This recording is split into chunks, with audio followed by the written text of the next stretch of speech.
Hello बच्चों, let's read the question. The question says in the following circuit find I1 and I2. तो हमारे को एक circuit दिया हुआ है और हमें ये बताना है कि इसमें जो करंट I1 है, I1 कहाँ है? ये हो गया हमारा I1 करंट, यहाँ फ्लो कर रहा है, और I2 करंट ये हो गया।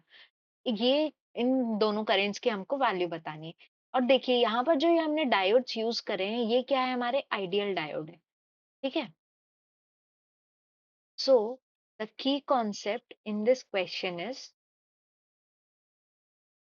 in case of ideal diode, the internal resistance is zero। इसका मतलब ये होता है कि जब हमारा जो आइडियल डायोड होता है, अगर वो फॉरवर्ड बायस है, if it is in forward bias condition. Forward bias condition का मतलब क्या? कि ये पी साइड हो गया, ये एन साइड हो गया। तो हमारा जो पी साइड हो वो पॉजिटिव पोटेंशियल पे हो as compare to n side. ठीक है, यानी कि हमारा पी साइड का पोटेंशियल ज्यादा होना चाहिए एज कंपेयर टू हमारे एन साइड के पोटेंशियल से। ठीक है, तब हमारा फॉरवर्ड बायस कंडीशन होता है। और फॉरवर्ड बायस कंडीशन में जो रेजिस्टेंस प्रोवाइडेड होता है वो क्या हो जाता है? हमारा जीरो होता है। और जो करंट फ्लो करेगा वो इसको फ्लो होने देगा, मतलब फॉरवर्ड बायस में करंट हमारा फ्लो होने देगा। लेकिन अगर ये रिवर्स बायस्ड हो, रिवर्स बायस का मतलब ये होता है कि यहाँ पे पोटेंशियल हमारा कम है p as compare to n side पे, तब क्या होता है? ये ब्लॉकिंग मोड में चला जाता है और करंट हमारा फ्लो हमारा नहीं करता है, यानी करंट हमारा जीरो हो जाएगा। और रेजिस्टेंस कितना हो गया यहाँ पे? इनफाइनाइट हो गया आइडियल के केस में। और यहाँ पर रेजिस्टेंस हमारा क्या हो जाएगा? जीरो हो जाएगा। अब सर्किट में अगर हम चेक करें तो ये हमारा सपोज करिए यहाँ से एक करंट फ्लो कर रहा है आई। ठीक है, अब ये जो आई करंट है इसके पास दो पाथ हैं, या तो वो यहाँ नीचे आ सकता है, इस जगह आ सकता है, या फिर वो इस वाले पाथ पे जा सकता है। अब आइडियल और हमारे जो दोनों डायोड्स हैं ये क्या है?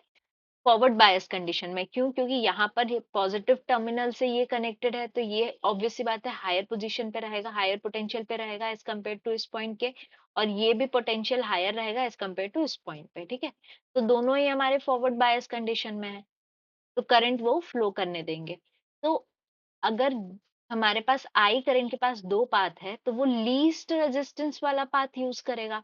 लीस्ट रेजिस्टेंस वाला पाथ तो ये हो गया डायोड वाला, क्योंकि यहाँ पे कोई रेजिस्टेंस नहीं है। यहाँ पर तो 14 के ओम का रेजिस्टेंस है उसके पास, तो वो इसको ना फॉलो करके डायरेक्ट हमारा करंट क्या करेगा? यहाँ से फ्लो करेगा। ये करंट अब यहाँ इस पॉइंट पे आ गया, इस जंक्शन पे आ गया। अब इस जंक्शन पे भी इसके पास दो पाथ हैं, एक तो ये हो गया रेजिस्टेंस वाला, एक हो गया डायोड वाला। अब देखिए, डायोड वाला जो पाथ है ये हमारा लीस्ट रेजिस्टिव पाथ हो गया। और यहाँ पर रेजिस्टेंस दिया हुआ है, तो करंट कैसे फ्लो करेगा? ऐसे फ्लो करेगा। और ये यहाँ से वापस इसको पाथ प्रॉपर मिल गया। तो अगर मैं इसको क्लियर करूं तो हमारा जो करंट फ्लो करेगा वो कैसे फ्लो करेगा? हमारा करंट फ्लो करेगा यहाँ से, ये ऐसे, ये वाला पाथ में हमारा करंट फ्लो करेगा। और इस डायोड के कारण ये रेजिस्टेंस हमारा क्या हो जाएगा? शॉर्ट हो जाएगा, यहाँ पे कोई भी करंट फ्लो नहीं करेगा। और इस वाले डायोड के कारण ये भी हमारा, यहाँ पर भी कोई करंट फ्लो नहीं करेगा। तो यहाँ से तो हमको पता चल गया कि I1 जो कि रेजिस्टेंस के थ्रू यहाँ से जो करंट आ रहा था, तो I1 क्या हो जाएगा? हमारा 0 एम्पियर हो जाएगा। I2, I2 is the current in the diode. तो यहाँ डायोड में कौन सा करंट फ्लो कर रहा है? जो हमारे लूप में फ्लो कर रहा है, तो हम लूप करंट निकाल लेंगे। तो I2 is equals to, voltage कितना है? V by R। चलिए, तो V कितना है? पोटेंशियल हमारा, सप्लाई वोल्टेज हमारा है 10 वोल्ट्स। और R कितना हो गया? Total resistance in the path, तो ये हो जाएगा 2k ओम। इसकी वैल्यू क्या आ गई हमारी? 5 मिली एम्पियर। ये हो जाएगी हमारी I2 की वैल्यू। तो इससे आंसर क्या निकल गया? Answer is I1 is equals to 0 amperes और I2 is equals to 5 milli ampere.